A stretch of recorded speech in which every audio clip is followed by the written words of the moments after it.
Certainly. So as stated before, this ordinance was drafted by parties that are not affiliated with our legal department. It's clear that what this ordinance seeks to do is to try to establish through appellate work and ultimately ending in the U.S. Supreme Court to establish new law. Colorado law is very clear under the Reproductive Health Equity Act that municipal governments, local governmental entities can make no ordinances or laws that somehow restrict the right to access an abortion, period. Further, there are statutes that say that city councils cannot make ordinances which are in violation of state law. So at least two of those ordinances or two of those statutes would be violated by passing this ordinance. Ordinances like this have been passed in New Mexico. It's currently at their Supreme Court arguing whether or not it is a valid ordinance. The only thing this will do is create lawsuits and a requirement for the city to defend this ultimately to the U.S. Supreme Court, I believe. Thank you for that clarification. Councilor Gomez? Yeah, just for clarity for me, when you have something like this going forward and we're supposed to present this for at least some recommendations from the city attorney, how does this thing come back if what you just said, was that given to the counselor here in reference to that information? I only serve to advise council. I do not make policy. This is, I think councils have the right to make bad policy. That's their right, and I'm not going to stand in the way of that right. I will advise you of our opinion regarding the law, but I am not going to stand in the way of laws being argued amongst council or being presented by council. Councilor Martinez? Mr. Gifford, can you talk about how, because we have RIA in place in Colorado, that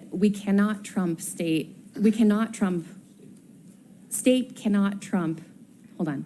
I can answer for you what you're trying to say. The federal law cannot trump the state law. Well, federal law is its own issue, I think, separate and apart from what city council is trying to accomplish. They're trying to create an ordinance that forces people to follow federal law, which, again, I don't understand why it would be this one law when I think city council accepts tax revenue for marijuana, which is also illegal under federal law. But specifically, council doesn't have the ability to pass this law, as the Colorado General Assembly has already stated that this is a matter of state concern, whereby city council doesn't have the right to pass this ordinance. So, regardless of how you feel about abortion, because I recognize that it's an extremely personal and emotional topic, what I ask of my fellow councilors today is that we focus on the facts, and that facts tell us that this ordinance is not only unnecessary, but it could have some serious legal and financial implications for our city. So fact one, under the Reproductive Health Equity Act, municipalities like ours cannot regulate abortion services. And that's exactly what this ordinance is trying to do. It's attempting to control what instruments and equipment medical providers can use and obtain, something that is beyond our authority. Fact two, our own attorneys just now have advised us that in this case, federal law does not override the state law. They just warned us that passing this ordinance can put us on the wrong side of the law, and their professional advice is clear. Don't pass it. Fact number three, we've heard from the Attorney General's office, from the ACLU, and they have committed to upholding the state law and have already made it clear that they will pursue suing us if this ordinance is passed. And if that happens, we're gonna face lawsuits for violating the state law, and that's gonna be costly, both in terms of time and money that will fall onto our city. And frankly, it's a fight that we're just not gonna win. And fact four, tonight we've also heard from our budget in our work session that budget projections aren't looking good. So we have tough decisions to make, cutting funds from departments just to get this budget as lean as possible. So if we're already facing financial strain, why would we choose to spend even more money defending an indefensible ordinance? So let's think about this logically, please. Without letting emotion cloud our judgment, voting against this ordinance is the right thing to do. We know it's the right thing to do, and I urge you to make a responsible choice for the city. Let's vote no. Councilor Maestri.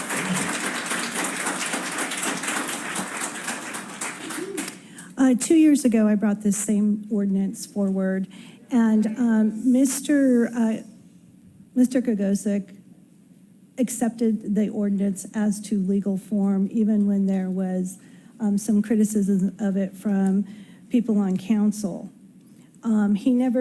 He said that as long as it was written to legal form, that it was acceptable.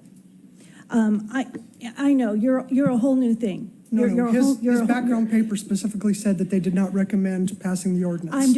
It's the exact same advice we were given tonight. I'm just saying that the submission of the ordinance was to legal form. It was written in legal format.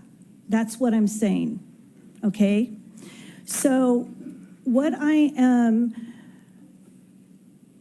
this community brought this to the attention of President Aliff when he was not on council, and President Aliff passed it over to me. This wasn't brought in by Texans. Just happens to be that the best legal teams when it comes to this come out of Texas. They wrote the ordinance for Hobbs, New Mexico. It has passed in 80 municipalities and counties in several different states. And the only one challenging it is New Mexico, and they're kind of sorry they've challenged it at this point. Because when you go to the U.S. Supreme Court and it rules in favor of the ordinance, and it rules in favor of the municipality, it sets precedents across the nation as to what municipalities can do. Municipalities and counties go against state legislation all the time. We have partnered with other municipalities to fight issues that state legislation has brought forward and we're not happy with, and so we would like to change those things. Since I've been on council, I believe there's twice that Mayor Gradisar asked us to partner with other cities to fight the issues that were put forward by state legislation. Mr. Gifford wrote an ordinance for the needle ban that ended up in a challenging situation. Yet we were reassured that we wouldn't be facing a problem if we passed it. What I'm saying here tonight is we have taken on the legalization of marijuana, and most of the city is suffering from that. We were promised money, we were promised revenue, and there's hardly any revenue left, but there is a lot of fallout from the legalization of marijuana. They brought needle exchanges forward. We all know what this community suffers from, the fallout from the needle exchanges and the open drug usage and the littering of needles all over the city. We suffer from the decriminalization of drug usage, the amount of drugs that someone can now possess, and the decriminalization of drug paraphernalia. We are suffering from the decriminalization of crime, theft, sentencing. Their felons can now possess firearms. We are suffering from the police immunity has been taken away, and we sit here as a community oppressed by state legislation.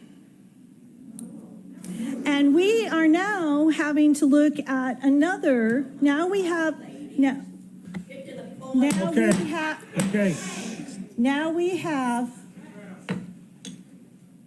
the legalization of abortion with the most extreme abortion laws in the nation. That's the state of Colorado. And we house an abortion facility that is not regulated. The doctors aren't regulated. The facility's not regulated. It is. Okay, I'm only going to do it one more time. Please have some respect. Yeah, she respected you guys when you were talking. So I'm saying she didn't say. Okay. Ready to have her removed. Please. We have the opportunity to fight back.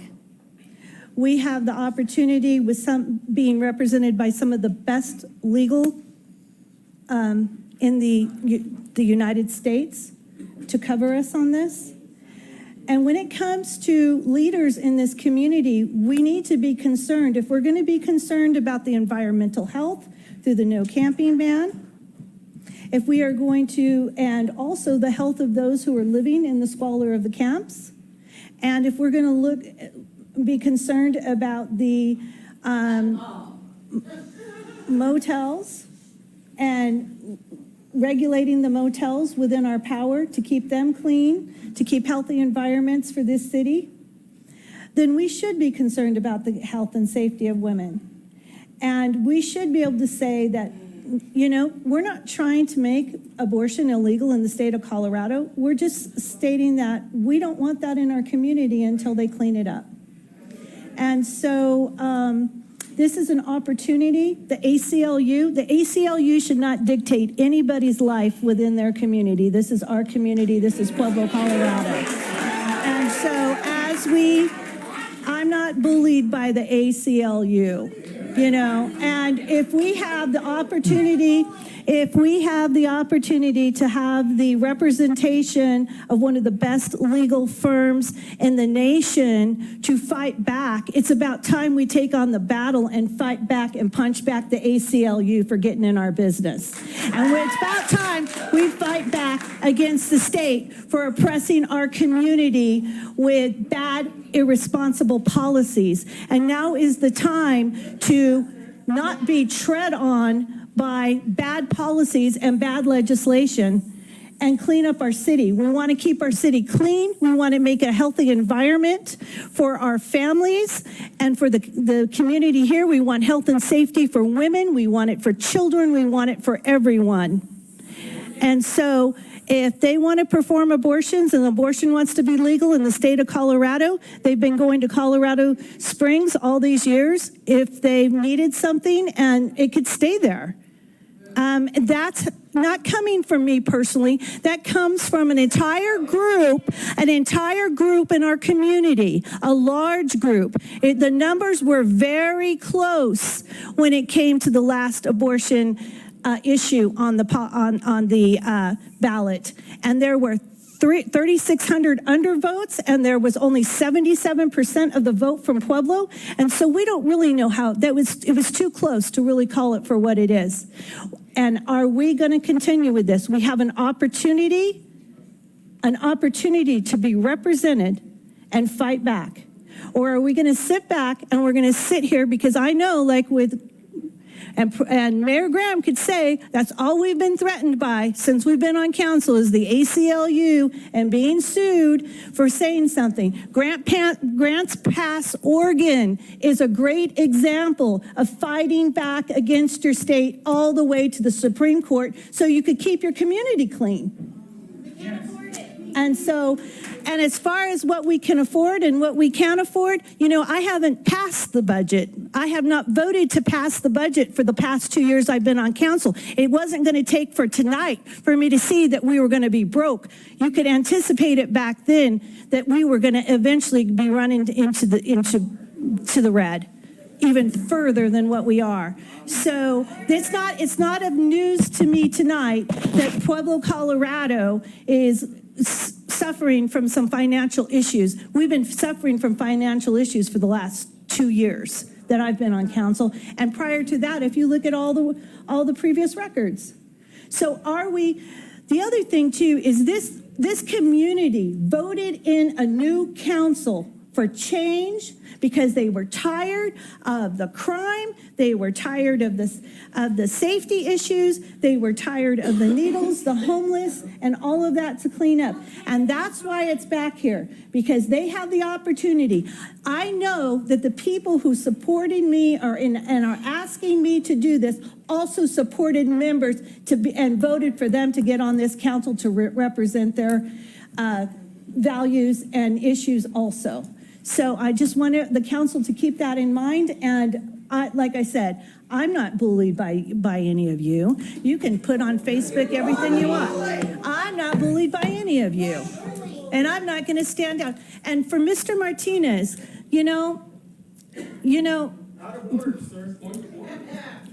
Mr. Martinez. Okay, let's move on. Let's move on. Councilor Gomez.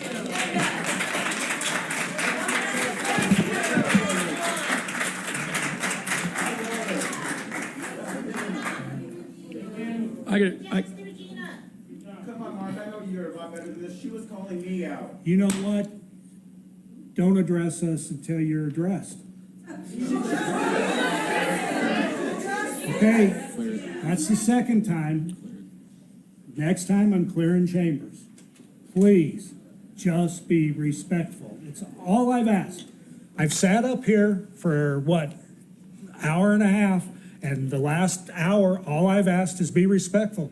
I don't mind it when you clap, when you hoot and holler and stuff like that, but there's no reason to have this back and forth. There's absolutely no reason for it. There's a place for that. This isn't the place for that.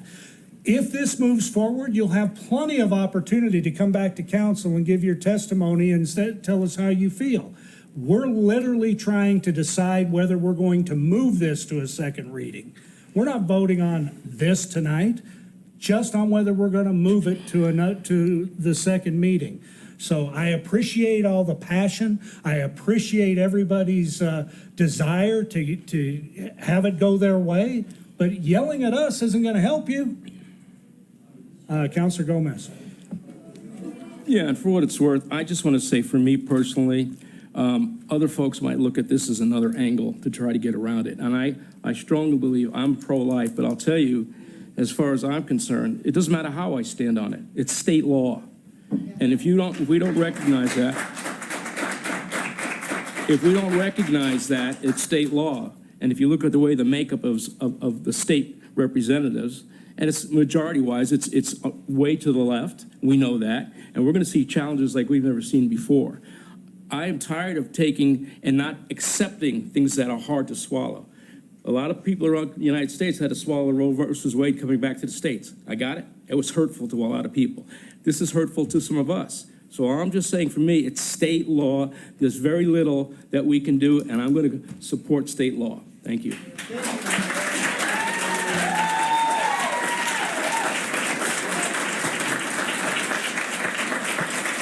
Well, here's what I could say. Ma'am, please.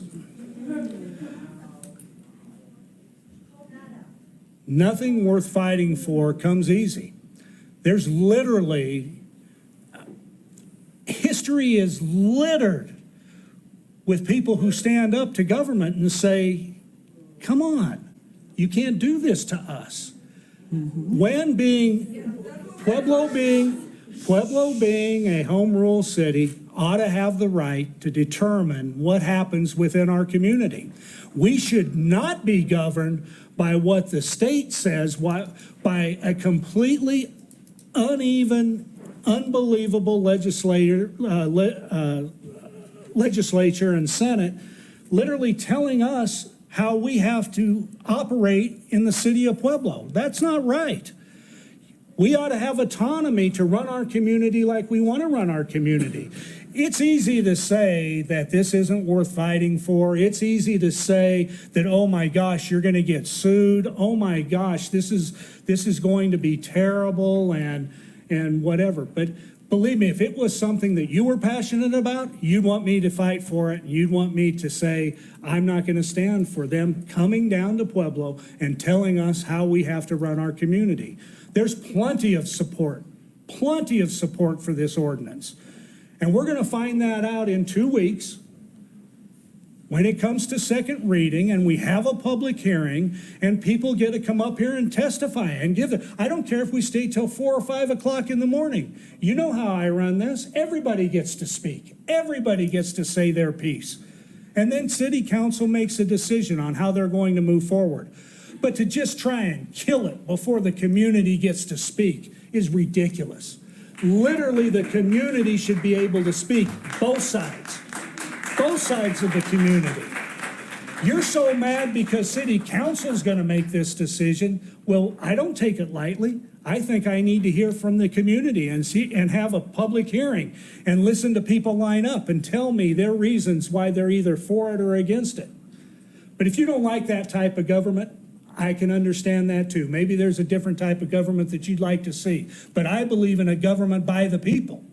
And I believe in a government that says we can make decisions on our own. And I don't need Denver telling me how Pueblo should be. I don't believe that's right. So I think we have a right to do that. And I'm not going to be one of those guys that sits around and says, oh my gosh, I'm scared. I don't think we should do this. That's just ridiculous to say that I'm not going to fight for my community because somebody might sue me or it might cost me $100,000 or $50,000 or whatever it may be. I'm talking, and all I ask for is respect. That's all I ask for is respect.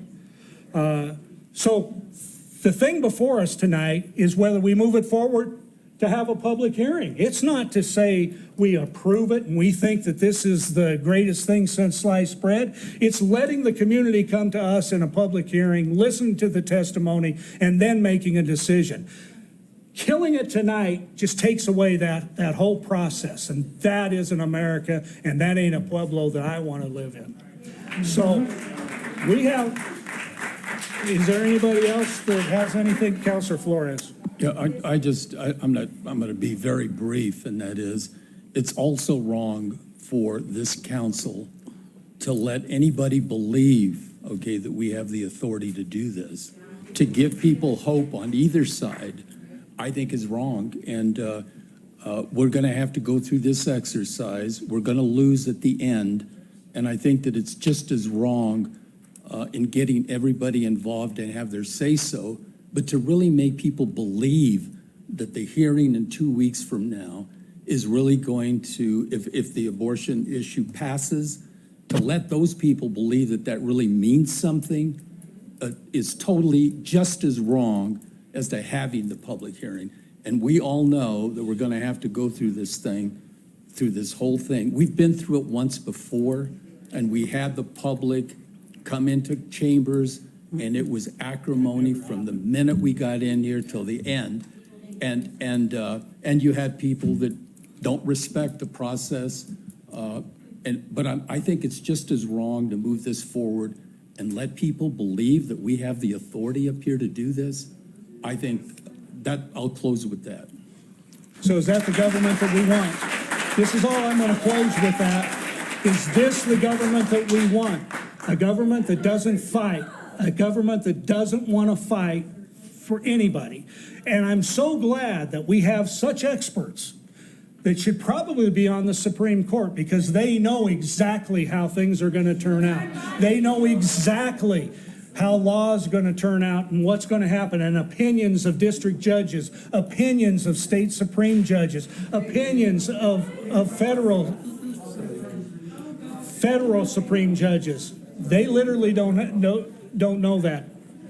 So, Councilor Martinez. This is exactly why we need to kill this tonight. This is exactly why we need to kill this tonight. The longer that we spend on this, the more divisive it's going to get. We need to kill this tonight. We know that we can't do it. We know that we cannot do this. Why do we spend more resources, more time, more conversation, more divisiveness is going to come from this? We don't want this. We don't want divisiveness. We don't want negativity in the chambers. Let's focus on things that we can do, we can talk about.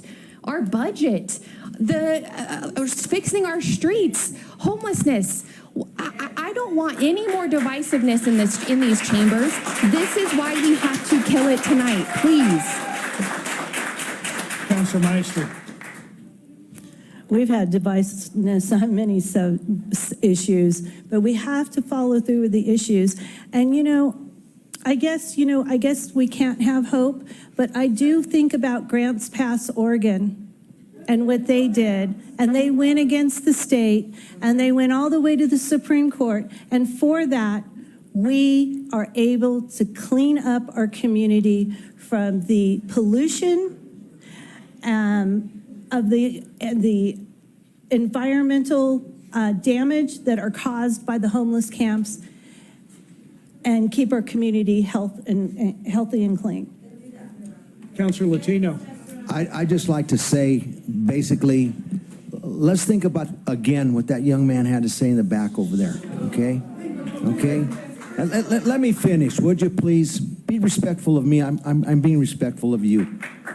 This is the United States of America. This is the only country in the world where you can speak freely. You can speak freely.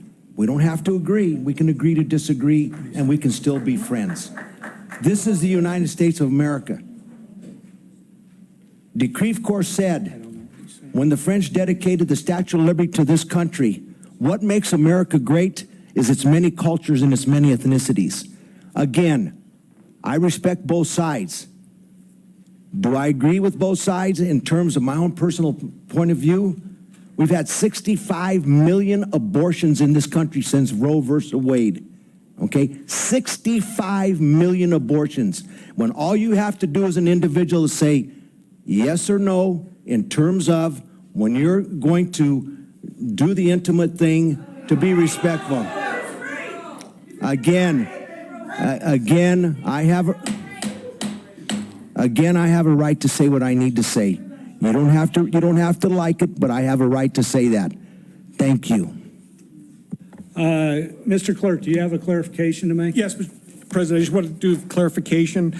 A no vote will prevent this ordinance from moving forward. A yes vote will move this ordinance forward and set a hearing for October 28, 2024, and order the ordinance published by title. Thank you for that clarification. Any other questions or comments? Councilor Boston? I would just like to kind of jump back to what you said. I think it's important for both sides to get to voice their opinions on this. I do not like the divisiveness that is happening. I do think it is something that's continually tearing this community apart when there are potentially more important issues to focus on. But for the right of democracy, I do think this is an important issue that people get to voice their concerns on. Anybody else? I'm deeply worried about the budget, but this is also something that obviously many people are passionate about, and I think it is right that you get to voice your concerns on that publicly. Councilor Gomez. Well, in reference to throwing around terms like baby killer and that kind of nonsense, I've been around a little while, did a lot of investigations, a lot of interrogations of serial killers and regular killers, and there's a big difference between what they call people that have an abortion and have to make a difficult decision. I've seen both sides of it.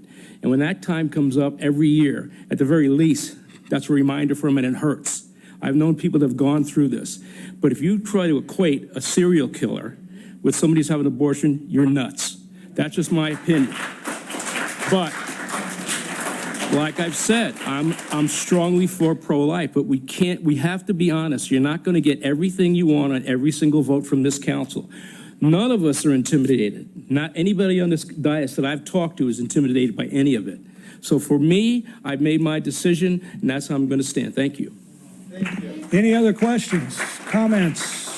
Let's call for the vote. You said an individual should not decide for all of Pueblo. Could you repeat it again? This is a vote. If you vote yes, it moves it for a second reading. If you vote no, it kills it tonight.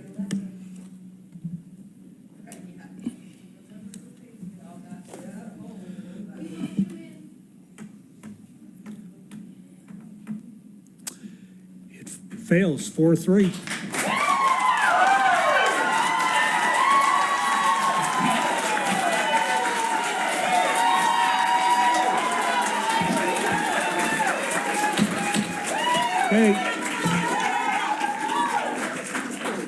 Mr. Clerk.